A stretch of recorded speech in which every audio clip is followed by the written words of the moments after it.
High বন্ধুরা, happy and কি and hello friends, hello friend. দেখো পুজোর সময় রিল সুতো নিয়ে এলাম এক কাপ। চুড়িদার শাড়ি এগুলো গায়ের মতো ফিটিং করব বলে ফিটিং করব তো কাপড়ের ম্যাচিং করে কালারগুলো আনলাম বাজার থেকে। দেখো কালারগুলো কি করলো, দেখো পুরো রিলটাকে খুলে এই দেখো রিলের খাপের অবস্থা দেখো। ওই দেখো বলছে আবার বদমাশি করে রিলগুলোকে সুতোগুলোকে নিয়ে খেলছে। মুখটা কালার করেছে দেখো, ওই দেখো এই মুখটায় কি আন দেখুক সবাই। একটা কালার পেন্সিল নিয়ে মুখটাতে গোপ এঁকেছে।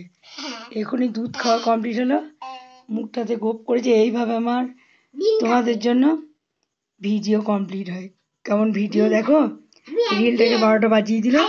এবার পুজোর নতুন জামা কাপড়গুলো আমি কিভাবে সেলাই করবো দেখো।